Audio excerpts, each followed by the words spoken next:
Van, amikor a Marvel univerzum annyira megkavar, hogy már te is tudod, mit láttál, és mi mikor volt.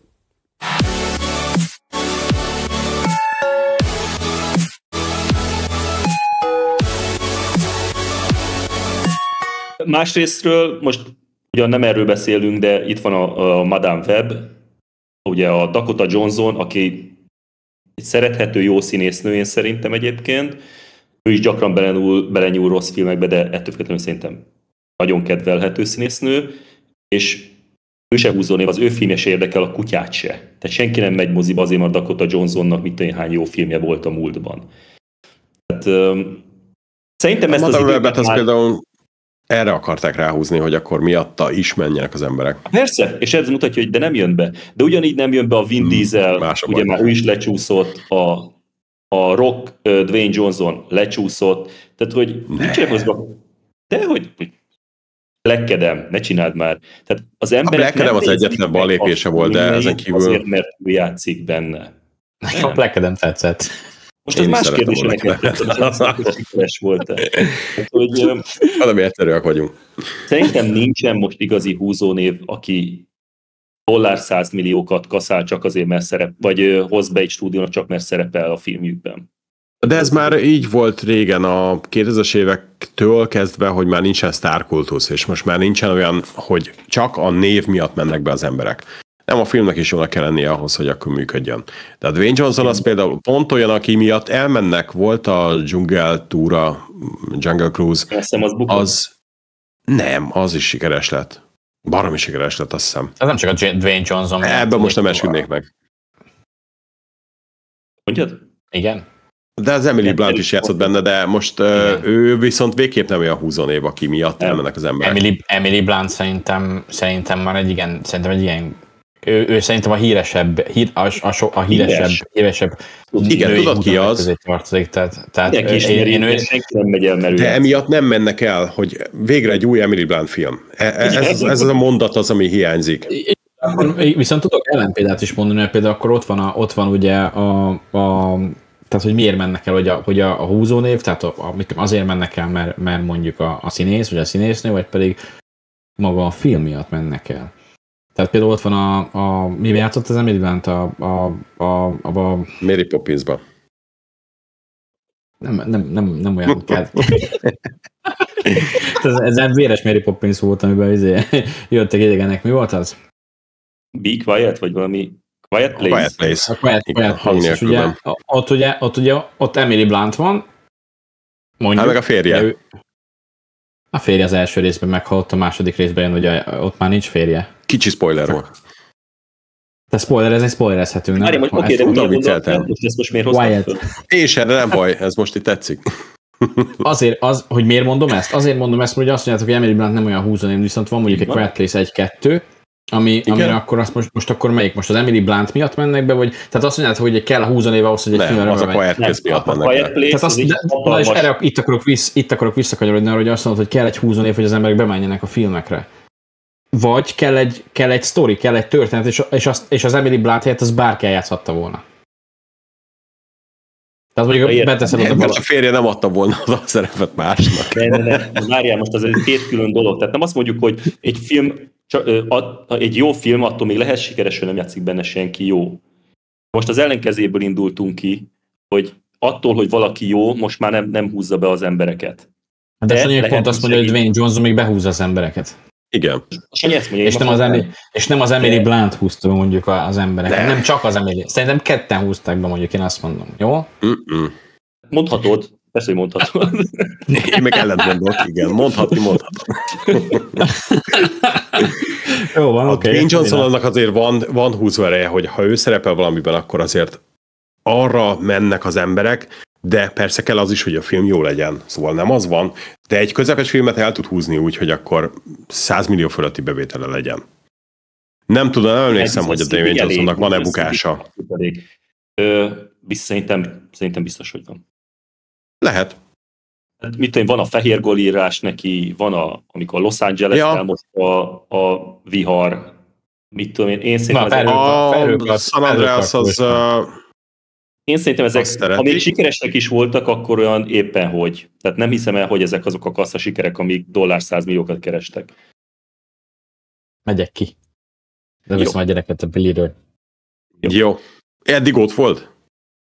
Hát úgy néz ki. Ér van Marvelsre. Tehát szerinted megmagyarázni, ki a jó franc volt ez a nő, aki most ebben a főellenség volt? Vagy ez csak jött a semmiből? A Tom Hiddlestonnak a barátnője. Most terhes a Tom Hiddleston gyerekével. Vagy már megszületett. Nem a színésznőt kérdezem, a karaktert. Ezt én értem. Igazából megmagyarázzák azzal, hogy ugye... De ez a válaszom rá, és mit csinálja. Megmagyarázzák azzal, hogy most akkor miért utálják a Marvel kapitányt, és miért akarnak neki nagyon rosszat. És ugye a bolygót akarja megcsinálni, hogy újraélhető legyen. Mindegy, tehát nem tudjuk. Az ok meg az, hogy miért, az úgy megvan, de igazából tényleg egy felejthető gonosz. De pont ez volt a baj, hogy a Jude is felejthető gonosz. Miért kérdezem? Tehát a totál semmiből jön egy fő gonosz. Oké, azért utáljuk, mert azzal, hogy a Captain Marvel megölte a szuper AI-t, ezért kialudt a napjuk. Oké, ezt nem nagyon értem így a linket a kettő között, de ugorjunk. Oké. Nem értem, miért nem érted?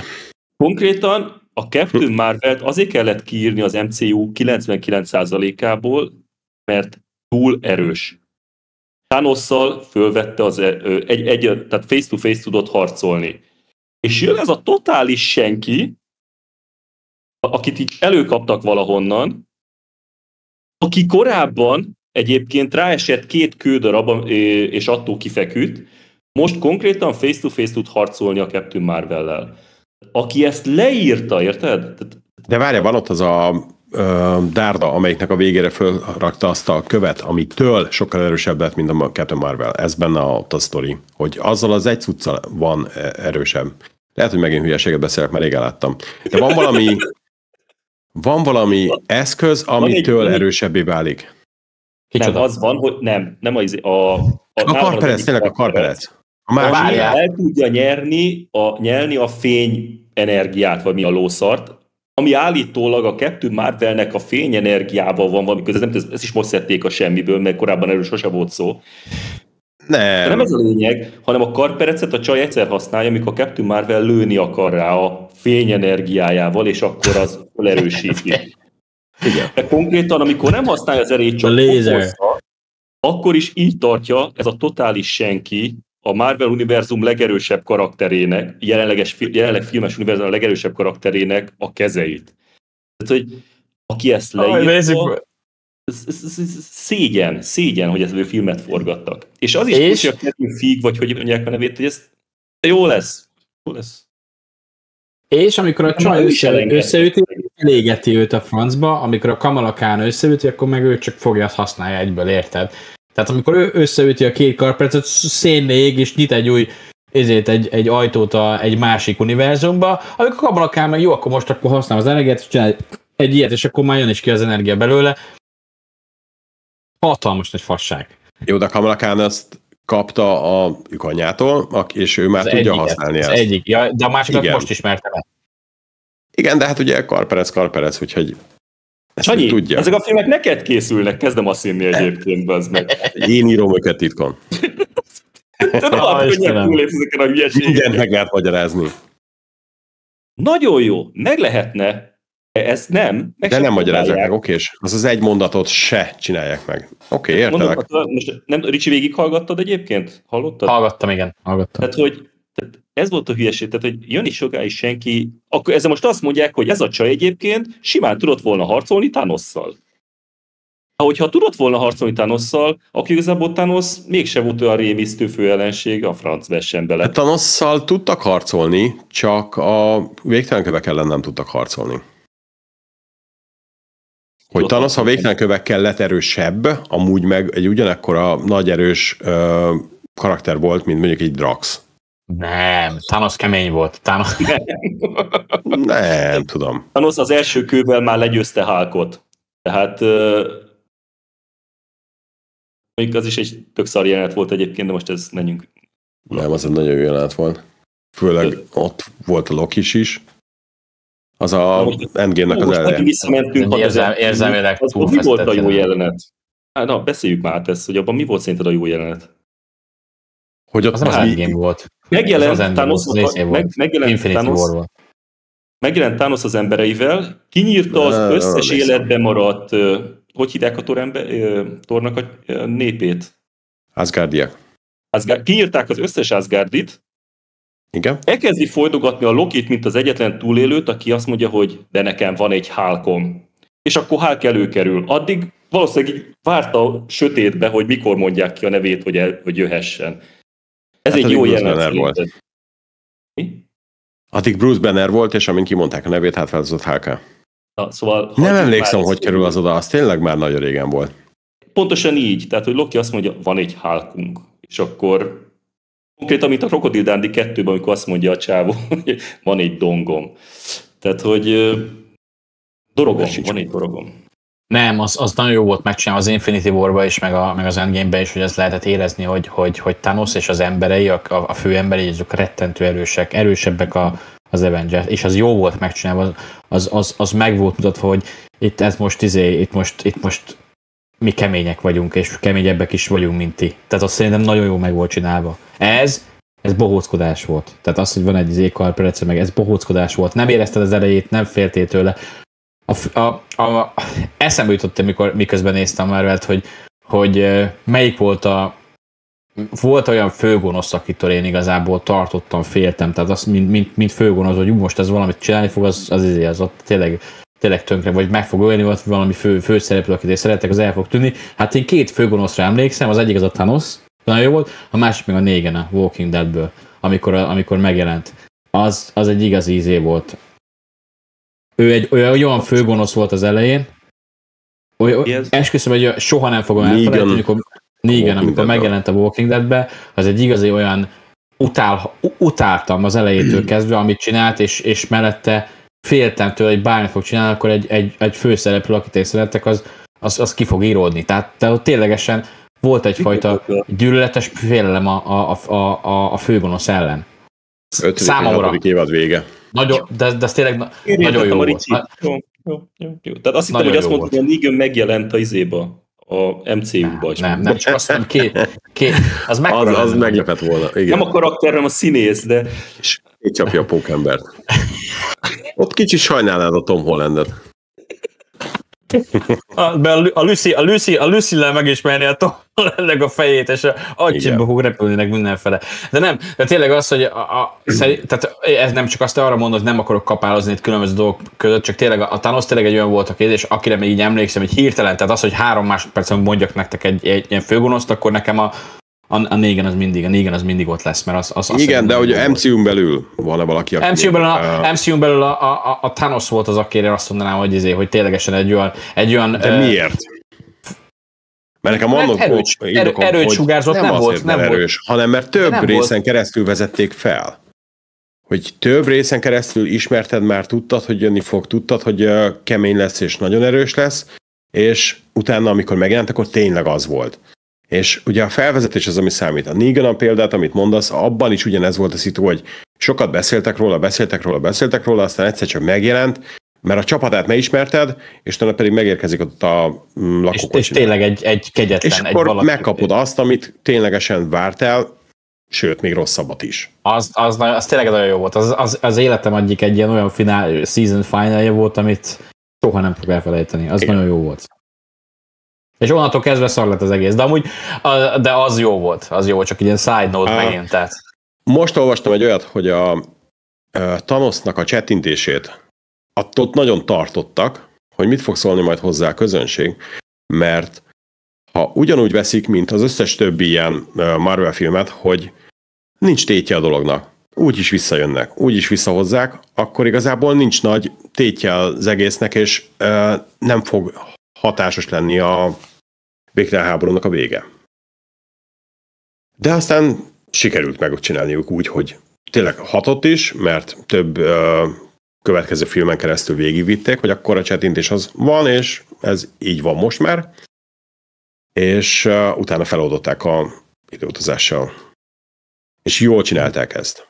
Na jó, de ettől függetlenül, de várj, mit ért az alatt, hogy működött? Tehát, hogy ettől mindenki biztos volt benne, hogy mindenki vissza fog térni. Tehát nem volt kérdés. Miért? Miért volt ez ennyire egyértelmű? A Pókember 2 volt utána, és abban mondják, hogy chattintettek. Mikor jöttek vissza? Na most erre nem emlékszem. A Pókember 2-nél ugye a chattintés miatt... Az Endgame végén, hát azért chattint azért hal meg a Robert Downey Jr. Nem, várja, nem. A Hulk chattint egyet, akkor visszahoztak mindenkit, sikerült a küldetést, aki meghalt, akkor az a izé volt, a fekete özvegy volt. Hulk chattint egyet, mert ő bírja elviselni ezt a fajta, hogy hívják ott, energia égést, amit ez a chattintés okoz, és utána már megérkezett ugye Thanos az Avengersnek a központja fölé, és ahogy a chattintés megtörtént, ugye a Hawkeye-nak csörög a telefonja, a felesége hívja őt, tehát ami igazából azt sugallja, hogy mindenki, tehát visszajött, sikerült igazából a küldetés, és jön a rakéta, és akkor annantól kezdve következik igazából a végjáték, amire igazából a Benedict Cumberbatch, vagy ki az Isten ugye... Cumberbatch.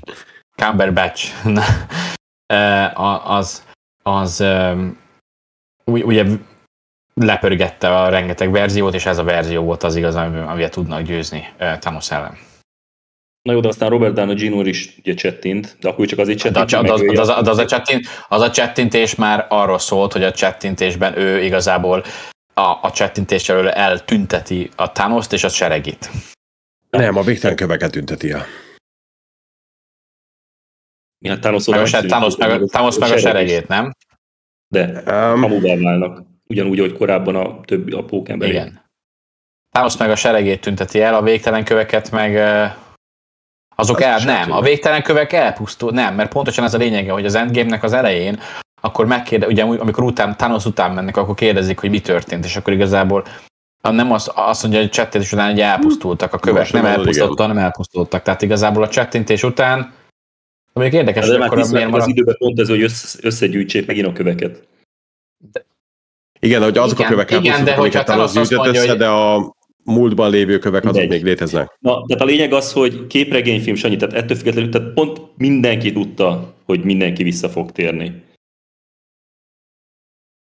Igen, valószínűleg ez a megoldják, de nem tudod, hogy fogják meg, hogy rosszal ért véget. De ő nem tért vissza.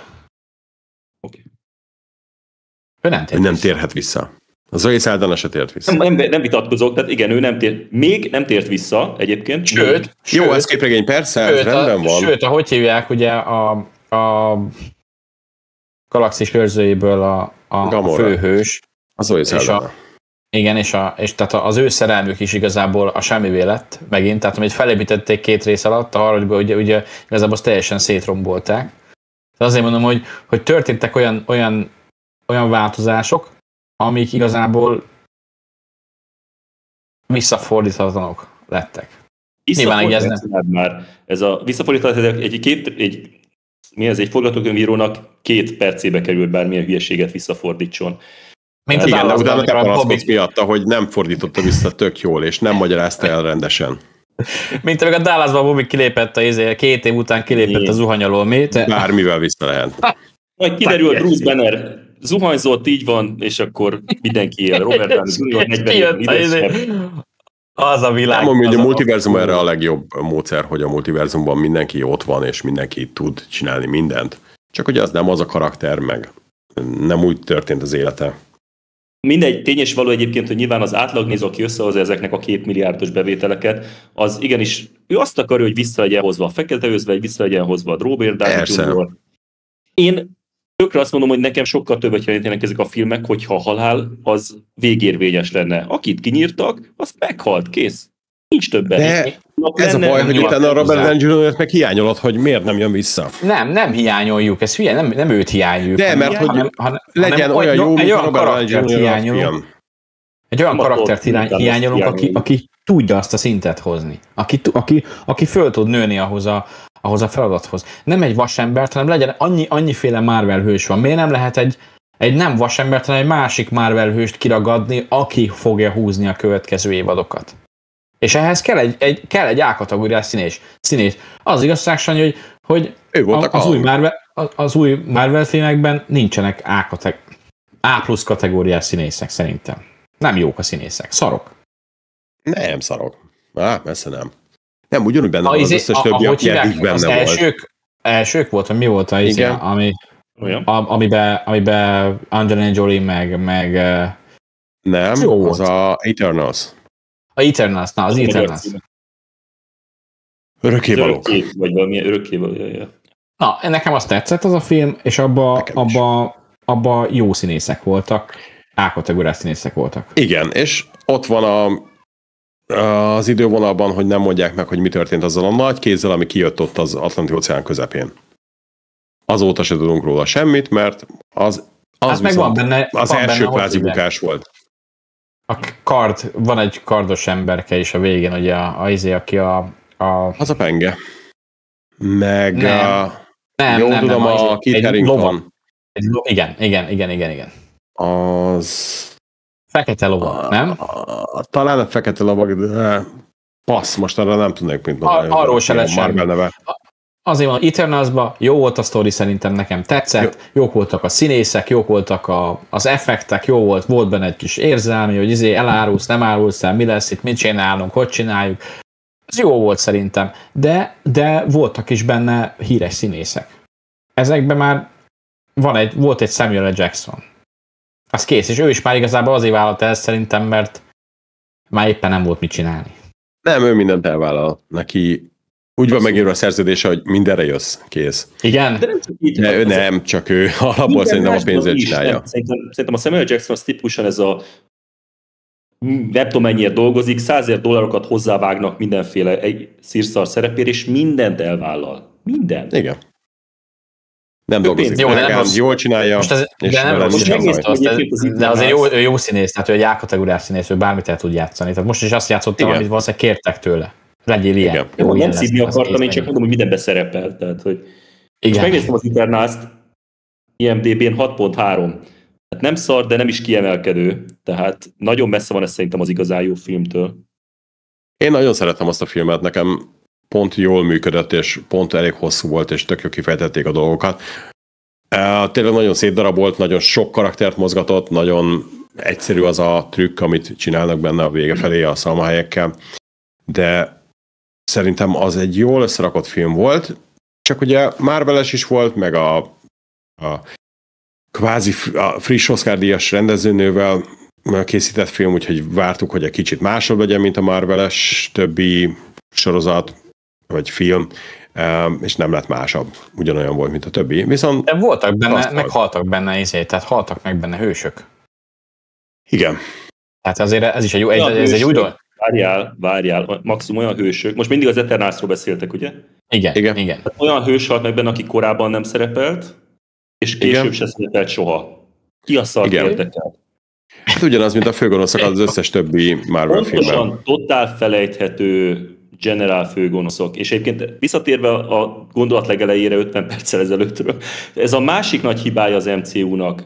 Ehhez a rengetegféle középszerű filmhez kurva sok középszerű ellenfél kell, akit le lehet győzni. És már réges-rég nincs tétje semminek. Ugye ezt azt hiszem Sanyinak írtam, vagy nem tudom, hogy cseteltem, hogy itt is, hogy a francba egyébként jön semmiből egy nő, aki el akarja lopni a Földnek a napját, de az Avengers ez nem üti meg azt a mércét, amivel harcolni akarok. Tehát a Hulk, a Captain America, meg a többi hülye az ott ült valahol és várta, hogy majd a Captain Marvel meg. Nem, a Captain America az öreg volt már, az nem. A Captain America ugye nem. Ja nem, de az új Captain America. Ez is egy érdekes kérdés, hogy akkor az Avengers, akkor mi lesz az új Captain America, mi lesz a többiekkel? Winter Soldier, meg ezek. Hát majd valamikor akarnak velük valakit, csak megint igazából azt akarták húzni őket, de nem érdekel senkit. A télkatonája, meg a Captain America, ugye a sólyom, vagy keselyű, vagy nem tudom mi a magyar neve, a angol neve is az Anthony Mackie karaktere. Minek? Micsoda? Falcon. Igen? Sólyom. Na, ő az új Amerika kapitány. Igen. Van rá sorozat is. 6 rész. Igen? De most mit akarsz ezzel mondani? Hát ők is majd jönnek az új Avengersben, ami majd... Jönnének, csak alapvetően az, hogy nincsen meg ez a... Minek hívjuk ezt? Tehát, hogy nem izgul már rá senki, nem érdekli az embereket. Szerintem nem lesz új Avengers így ebbe a formában. Szerintem ami be van jelentve, azokat megcsinálják, ezeket nem fogják elhalasztani.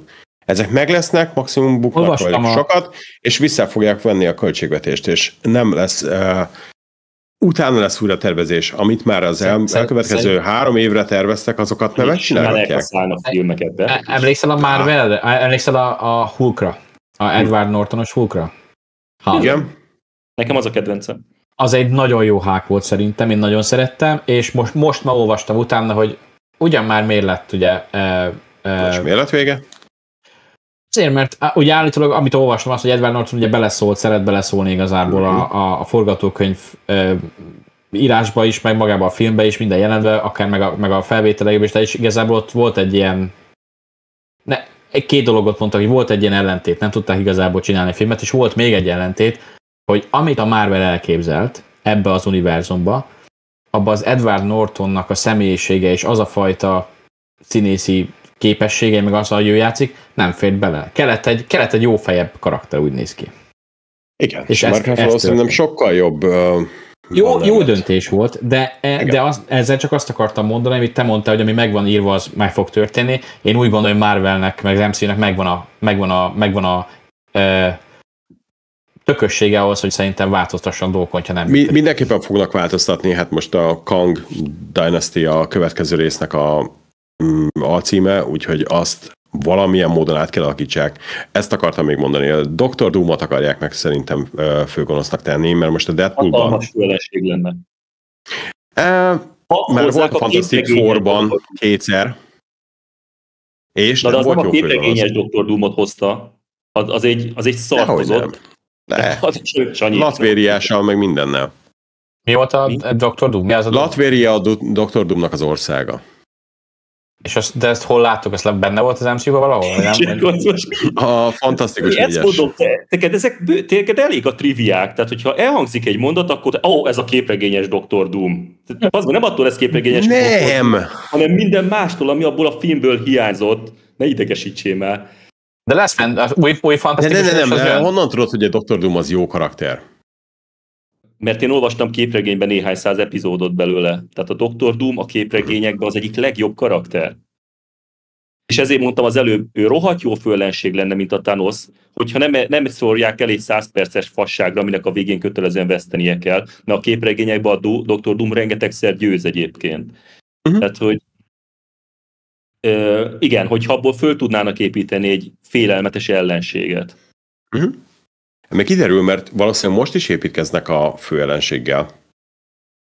De még nem tudni, hogy akkor pontosan mi lesz. Mert a Kanggal építkeznek, ugye több részen keresztül, meg a Lokiban is benne van, próbálkoztak ezzel, hogy megint felépítenek egy főellenséget, aki extra lesz. Aztán ki fog derülni, vagy kiderült már, hogy annyira nem érdekes ez a karakter. Pedig a Jonathan Majors az jó színész volt. Jó színész volt, ez tény, jó színész volt. Tehát én azt mondom, hogy tényleg jó színész volt. De nem volt karizmatikus, mint a Robert Downey Jr.? Vagy mint a Josh Brolin Thanosként? Vagy a Thanos írják jobban, mint a Kangot? Hogy? Hogy a Thanost írták-e jobban, hogy azért volt jó, hogy több részen keresztül nézted, hogy mi lesz, és utána a végén vártad. Most meg a Kangról nem tudsz sok mindent, hát a Thanosról se tudtál sok mindent, ült egy nagy trónon és kész. Ez volt az egyik... Ennyi, de az félelmetesebb volt, mert a Kangról ugye most már van egy film. Mitől volt félelmetesebb? Azért, hogy pontosan az, hogy nem tudtál róla sok mindent, mert az, hogy tudtad azt, hogy a Loki be van szarra tőle, meg hogy mindenki be van szarra tőle, csak ennyit tudsz róla, nem kell sokat. Viszont a Kangnál ugye volt ugye mi az Ant-Man, vagy az Ant-Man and the Wasp-nek a melyik része, a legutolsó része, ugye? Igen, Ant-Man 3. Harmadik, Quantumania. Igen, Quantumania, abban volt ugye, a Kangban benne volt, mint egy főellenség. Igen, az egyik alternatív. De nem volt olyan félelmetes. Félelmetes volt? Félelmetesebb volt, mint Thanos? Nem. Nem jó az a film, az tényleg nem az egy kicsivel rosszabb, mint a Marvelek. És a Marvelek se jó, de A Kang nem félelmetes abban, de ettől függetlenül lehet, hogy meg később a többi alter egója, vagy például a Loki sorozatban. Loki sem volt félelmetes. Az első évadban, a 6. részben ott klassz voltak. De félelmetes volt? Igen. A végén az ott feszült volt, ahogy beszélgettek a... Hát feszült volt a beszélgetés, nem tudod, hogy miről van szó, de amúgy az félelmetes volt? Igen. Inkább érdekes, hogy az valami nagyon extra dolgot tud az a csávó, és ugye nagyon befolyásolja az egész mindenséget. A Loki sorozat az jól működik, az össze van rakva úgy, hogy érdekes legyen és feszült is legyen együtt. Én szerintem ott lehetett volna úgy terelni a Kangokat, hogy akkor jók legyenek. De nem tudom, nekem is jó a Kang összességében. Úgyhogy én is azt gondolom, hogy a Kang az kvázi elterelés, aztán utána mást akartak már alapból, de most kénytelenek mást is csinálni. Úgyhogy most full más lesz az egész. Nem tudom, kiderül. És te ebben egyetértesz, ez így jó. Én végig fogom nézni az összeset. Mert várom azt a pillanatot, mint a Végtelen háborúban, ami szerintem a legjobb film, hogy kapjak valami nagyon jó dolgot végig az egész film alatt. De azért a Végtelen háború az egy masterpiece, tehát az elejétől a végéig. Igen, az egy tökéletes film. Meg az első Avengers. De nekem az tökéletes az a film. Nem tökéletes. Jó, nagyon jó. Melyik az első Avengers? Az nem. Nem az Endgame-ről beszél. Infinity War. Az első. Az se tökéletes, de jó. Az egy masterpiece, arra nem az egy masterpiece. Az tényleg rendben van mindenféle szempontból. Az elejétől a végéig az nagyon jó meg van csinálva. Gabi, erre mindenki azt mondja, hogy hát amikor Captain America egy ember meg tudja fogni Thanosnak a baltáját, hogy engem ugyan le nem csapsz, onnan egy film elveszti azt, hogy masterpiece legyen. Én pont ezt magyarázom, hogy a Thanos az nem túl erős. Nem szerepel benne. Tök jó. És mindenki ott Wakandában rohan egyenesen, mint az idióták, miközben mindenkinek lézerei vannak, meg mit tudom én, és akkor rinocéroszon, vagy mi a szaron lovagolnak. Tehát az a film, az nagyon nem masterpiece. Nagyon jó film, de rohadt messze van a masterpiece-től. Hát Gabi, szerintem nagyon sok emberre másképp, azért ténylegesen azt profi filmesek is azt mondják, hogy ez egy mestermunka különben, tehát az elejétől a végéig, ahogy fel van építve a film, az akciójelenetek az intenzitásával, mindennel az egy tökéletes film lett. Na már tökéletes, nem? Masterpiece, tökéletes, úgy repesnek át a jelzők. Vannak jelzők, igen. Nem, nekem is a Végtelen háború volt az, ami teljesen elejétől végéig minden jó volt benne.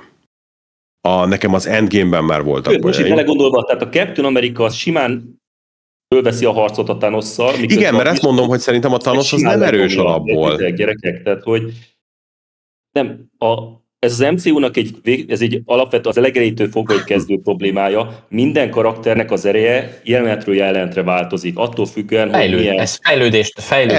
De ez mindig így ment a képregényekben is. Például a Captain America megfogta a Thornak. Föl tudta emelni Thornak a hogy hívjákját, ez már egy fejlődés volt, érted? Tehát senki nem tudta megemelni Thornak a kalapácsát, de Captain America meg tudta, mert fejlődött, mert erősebb. Szintet lépett. Nem azért szintet, mert erős, hanem mert a Hammert a Hulk se tudja fölemelni, ez nem erő kérdése, az egy varázstárgy. Az azért emelheti föl, mert ő, mi is a magyar szó erre? Méltó rá, hogy megemelhesse. Fejlődött. Az elején nem tudta, nem fejlődött, akkor szerintem nincs méltó lett ahhoz, hogy Thanos-tal fölvegye harc, de hagyjuk már. Az Avengers 2-ben nem tudta megemelni senki a izét. Nem tudta megemelni senki. De ott van a Captain America akkor? Ott van, és azt hiszem valaki megmozgatja. Ő is megpróbálja? Ő nála mozdul meg egy pillanatra. Igen. Jó. Tehát azért mondom, hogy ha így vesszük, akkor igazából a Captain America-nak a karaktere fejlődött. Mondom, annyira, hogy Thanos-szal tud verekedni. Na, tehát hagyjuk már, tehát, hogy...